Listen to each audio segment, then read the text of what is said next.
नमस्ते, be healthy with doctor Jersey में आपका स्वागत है। मैं डॉक्टर जर्सी जाना, होम्योपैथिक कंसल्टेंट एंड न्यूट्रिशनिस्ट। ऐसे तो हम वेस्ट बंगाल सिलीगुड़ी में रहते हैं, लेकिन अभी हम कोलकाता में आए हैं।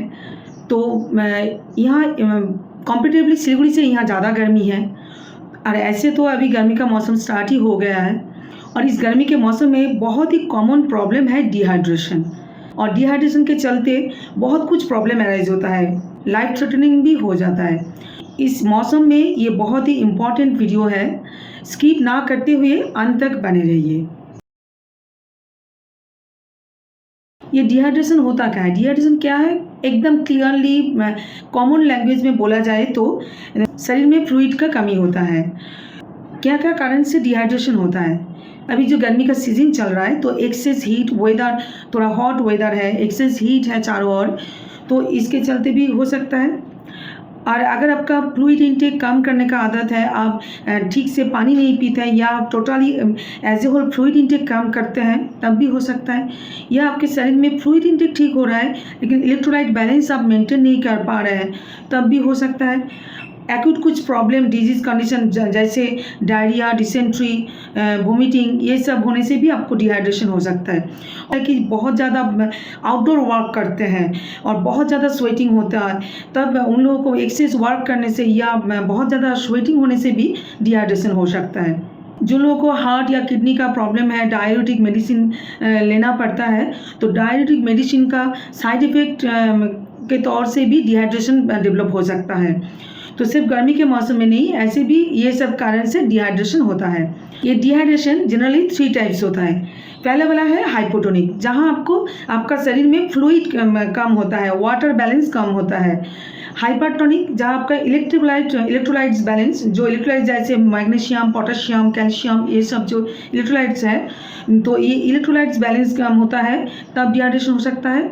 और आइसोटोनिक, जहाँ आपको फ्लूइड और इलेक्ट्रोलाइट दोनों का ही कमी होता है आपके शरीर में, तब आपका आइसोटोनिक डिहाइड्रेशन हो सकता है। गर्मी के मौसम में थोड़ा बहुत डिहाइड्रेशन तो होता ही है, लेकिन अगर ये डिहाइड्रेशन थोड़ा सीवियर टाइप हो जाए, और अगर आप कोई भी ट्रीटमेंट ना किए, खासतौर से डिहाइड्रेशन के लिए मेडिसिनल ट्रीटमेंट की इतना ज़रूरत नहीं पड़ता है, कुछ लाइफस्टाइल मैनेजमेंट करना पड़ता है, कुछ डाइट ठीक से लेना पड़ता है, तब आपको ये रिकवर हो सकता है। बहुत दिनों से आपका डिहाइड्रेशन प्रॉब्लम हो रहा है, आप ठीक से इंपॉर्टेंस नहीं दे रहे हैं, रिकवर नहीं किए, तब आपका कुछ कॉम्प्लिकेशन अराइज होगा, जैसे आपका हीट स्ट्रोक हो सकता है।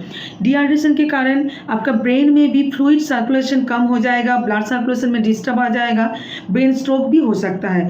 हार्ट में भी प्रॉब्लम हो सकता है, क्योंकि फ्लूइड का बैलेंस कम हो जाए, इलेक्ट्रोलाइट्स का बैलेंस कम हो जाए, तो हार्ट भी आपका ठीक से काम नहीं करेगा। आपका किडनी भी डैमेज हो सकता है बहुत दिन तक, अगर आप डिहाइड्रेशन का ट्रीटमेंट नहीं करेंगे। किडनी में भी किडनी अपना फंक्शन ठीक से नहीं कर पाएगा, तब आपका प्रॉब्लम हो जाएगा। हार्ट, किडनी, ब्रेन, ये सब बहुत ही इंपॉर्टेंट मेजर ऑर्गन है। यह प्रॉब्लम अराइज होगा, जिसके चलते आपका नॉर्मल लाइफ डिस्टर्ब हो सकता है। जैसे आपका मतलब मसल में बहुत ज़्यादा क्रैम्प आएगा, आप ठीक से अपना एक्टिविटीज़, अपना डेली वर्क नहीं कर पाएंगे। जो लोग प्लेयर हैं, स्पेशली एथलीट्स, रनर, इन लोगों को भी अगर डिहाइड्रेशन ट्रीटमेंट नहीं किए, तो शॉर्टनेस ऑफ ब्रीथ या बहुत ज़्यादा ब्रीदिंग प्रॉब्लम अराइज होगा, बाकी से अपना काम नहीं कर पाएंगे। तो डिहाइड्रेशन का जो सिम्टम है ना, वो बहुत ही नॉर्मल कैजुअल सिम्टम है, होता ही रहता है। तो इसीलिए सब कोई इतना नहीं समझ पाते कि उसका डिहाइड्रेशन हुआ है कि नहीं। धूप में अगर बाहर निकलेंगे तो आपको हेडेक होगा ही, तो लेकिन ये अगर बहुत दिन तक आपका हेडेक हो रहा है, आप घर में हैं फिर भी हेडेक हो रहा है, और उसके हेडेक के साथ और कभी कभी मतलब लाइटनेस, मतलब आपका सर जैसे हल्का सा महसूस होगा, लाइटनेस फील होगा हेड में, बहुत ज़्यादा थकान महसूस होगा, एक्सेस फैटिक फील होगा, आप कुछ भी काम नहीं कर पाएंगे, स्ट्रेनस वर्क नहीं होगा, कैजुअल नॉर्मल लाइट वर्क करने में भी आपको बहुत ज़्यादा थकान महसूस होगा, बहुत ज़्यादा ड्राइनेस फील होगा, आपका स्किन थोड़ा ड्राई लगेगा, आपका जो म्यूकस मेम्ब्रेन, मतलब मुंह के अंदर टांग, लिप्स, ये सब माउथ कैविटी, सब ड्राइनेस फील होगा, जैसे आपको खींच रहा है अंदर से, ऐसा कुछ ड्राइनेस फील होगा। ऐसे आपका स्किन भी बहुत ज़्यादा ड्राई फील होगा। सर्दी के मौसम में भी ड्राई वेदर के चलते हम लोग का स्किन थोड़ा बहुत रफ होता है, लेकिन डिहाइड्रेशन के चलते भी ड्राई दिखेगा और क्रैक टाइप दिखेगा। हार्ट रेट इंक्रीज हो जाएगा, मतलब आपका जो पैल्पिटेशन होगा बहुत ज़्यादा, चेस्ट में पैल्पिटेशन होगा, लेकिन आपका प्रेशर लो रहेगा, फिर भी आपका मतलब धड़कन जो ये बहुत फास्ट होगा, हार्ट बीट बहुत फास्ट होगा, ऐसा फील होगा। और इसके साथ आपका मसल क्रैम्प बहुत ही प्रोमिनेंट रहेगा, हाथ पैर या बॉडी में और किसी जगह भी आपको मसल क्रैम्प बहुत ज़्यादा रहेगा। आप ठीक से आपका मूव नहीं कर पाएंगे। मसल क्रैम्प के साथ आपका सोल ऑफ फीट वो भी थोड़ा फूला फूला लगेगा, स्वेलिंग सा फील होगा, थोड़ा पेन रहेगा।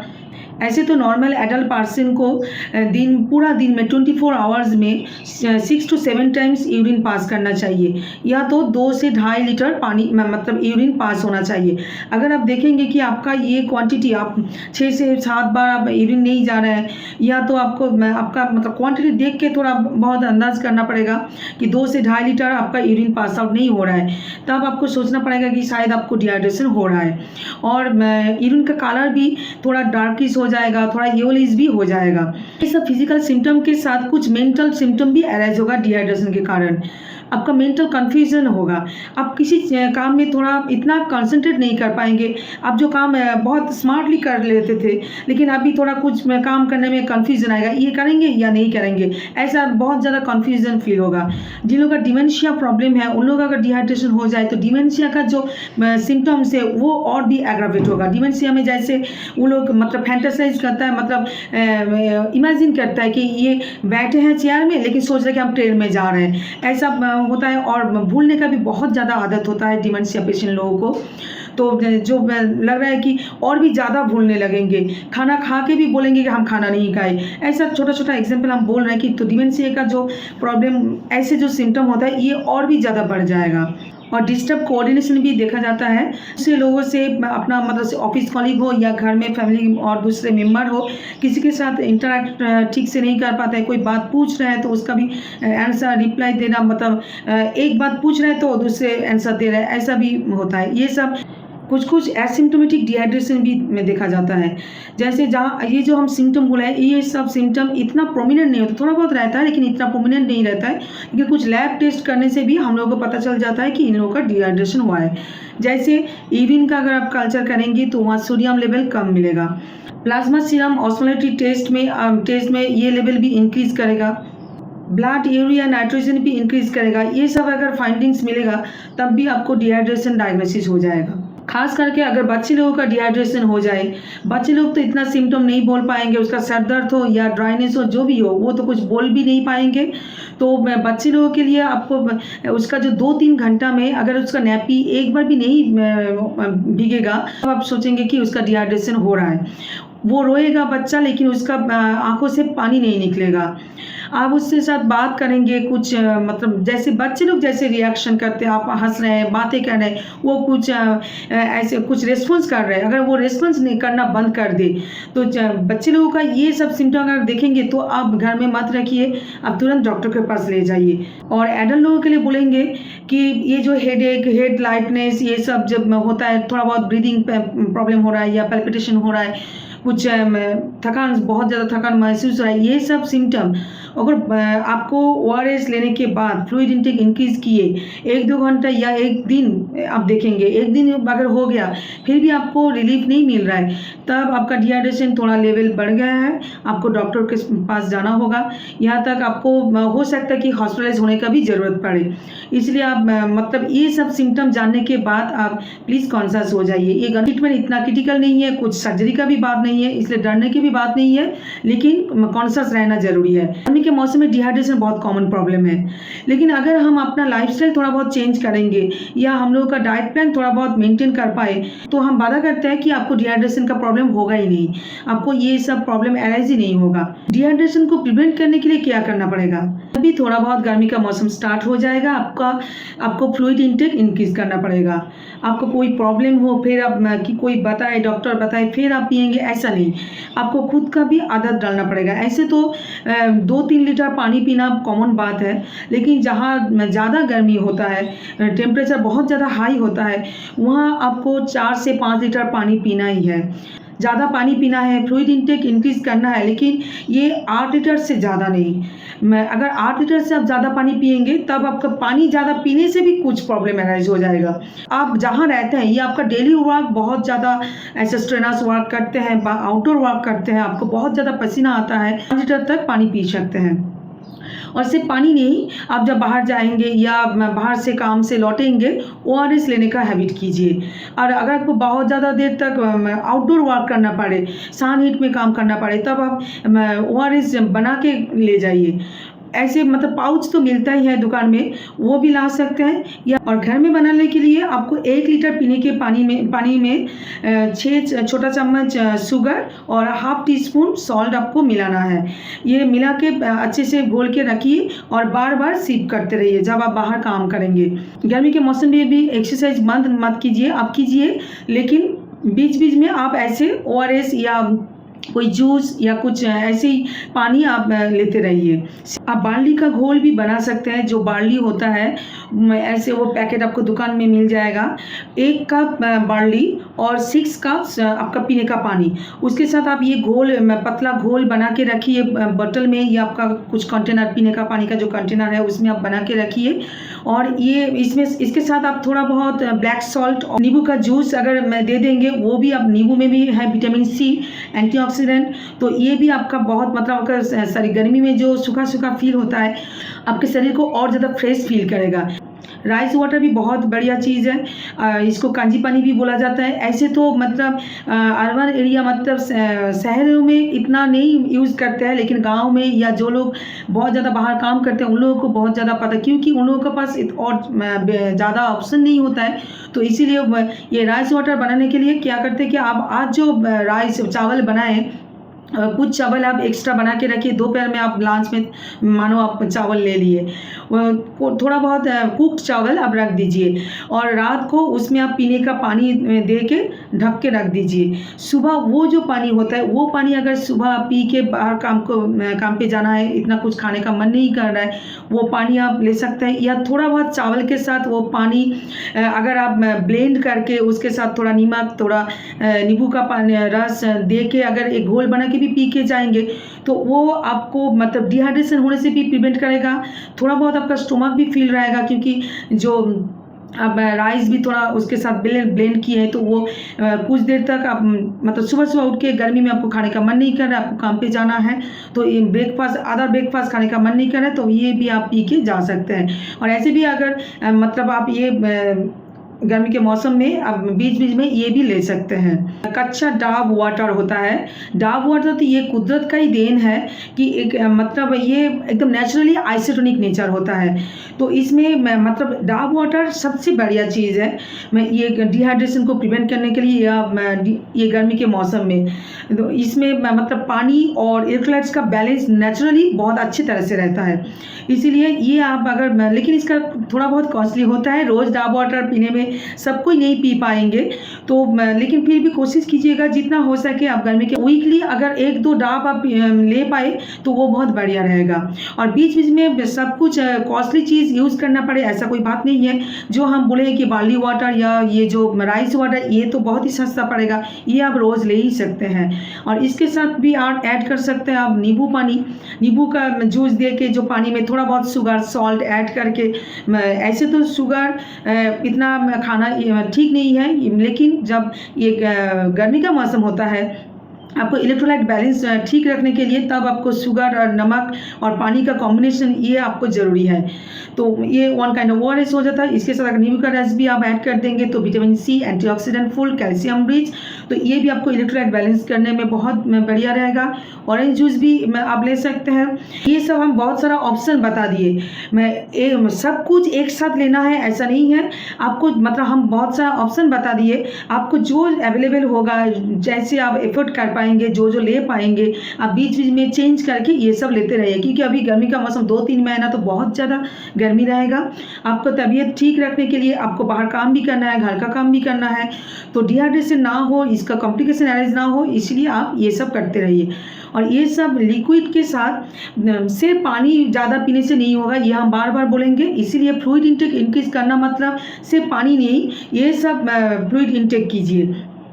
और इसके साथ आप सूप भी बना के पी सकते हैं। जनरली देखा जाता है कि सर्दी के मौसम में सूप ज़्यादा पीना पसंद करते हैं सब कोई। आप गर्मी के मौसम में भी अगर आप वेजिटेबल का सूप लेंगे, बहुत ज़्यादा गर्म मत पीजिए, लेकिन फिर भी जब आप सूप लेते हैं, मानो आप बीट का सूप ले रहे हैं, टोमेटो का सूप ले रहे हैं, कैबेज का सूप ले रहे हैं, तो ये सब वेजिटेबल में वाटर कंटेंट बहुत ज़्यादा रहता है। वेजिटेबल और गर्मी के मौसम में ज़्यादा वेजिटेबल खाने का भी मन नहीं करता है, ऐसे ओवरऑल खाने का मतलब एपिटाइट ही कम हो जाता है। जब आप ये सब वेजिटेबल अब खाने का मन नहीं कर रहा है, सब्जी चावल रोटी ये सब खाने का मन नहीं कर रहा है, तब आप कम से कम 1 गिलास या 1 कप सूप ले लेंगे, तो ये भी आपको डिहाइड्रेशन होने से भी थोड़ा प्रिवेंट करेगा। जो वेजिटेबल मिलता है जिसमें वाटर कंटेंट बहुत ज़्यादा होता है, जैसे परवल, लौकी, ये सब बहुत ज़्यादा अच्छे से वाटर कंटेंट बहुत ज़्यादा हाई होता है, तो ये सब आप आपके खाने में ज़्यादा इंक्लूड कीजिए।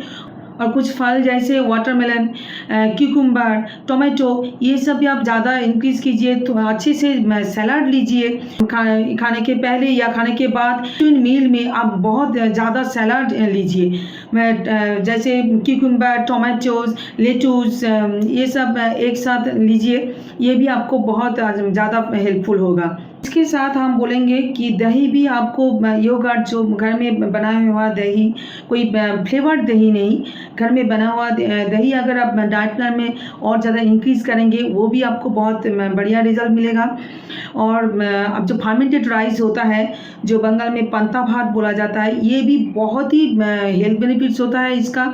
ये फर्मेंटेड राइस भी गर्मी के मौसम में तो बहुत ही बढ़िया फूड है, ये आप ले सकता है। ये सब फ्लूइड इंटेक इंक्रीज तो करना है, लेकिन क्या क्या लेना है ये सब हम बता दिए। आप ये सब लेते रहिए, तब आप बेफिक्र रहिए, आपको डिहाइड्रेशन का प्रॉब्लम नहीं होगा। गर्मी के मौसम में थोड़ा बहुत अपने खान पान में थोड़ा ध्यान दीजिए, और ज़्यादा फ्राइड चीज़, तला हुआ चीज़, स्पाइसी चीज़, ये सब अभी थोड़ा कम कीजिए। एनिमल प्रोटीन, चिकन, फिश, ये सब थोड़ा बहुत कम कीजिए। थोड़ा वेजिटेबल फ्रूट्स ज़्यादा लीजिए अभी जो मौसम चल रहा है। स्नैक्स के टाइम में जो ऐसे आदत होता है कि थोड़ा ये सब फ्राइड आइटम खाने का, लेकिन गर्मी के मौसम में स्नैक जैसे 5-6 बजे जो स्नैक्स लेना पड़ता है, तब आप फ्रूट्स ही लीजिए, या कुछ अच्छे से सैलड्स या स्प्राउट सैलड्स, ये सब लीजिए। आपका स्टमक फीलिंग होगा, अच्छा भी लगेगा, और आपके हेल्थ के लिए भी बहुत अच्छा रहेगा। कोई करता है कि धूप में घूम रहे हैं तो तुरंत ठंडा पानी ले लेते हैं या कोल्ड ड्रिंक्स ले लेते हैं, लेकिन कोल्ड ड्रिंक्स एकदम भी आपको मतलब इंटरनली आपको एकदम भी ठंडा नहीं करेगा।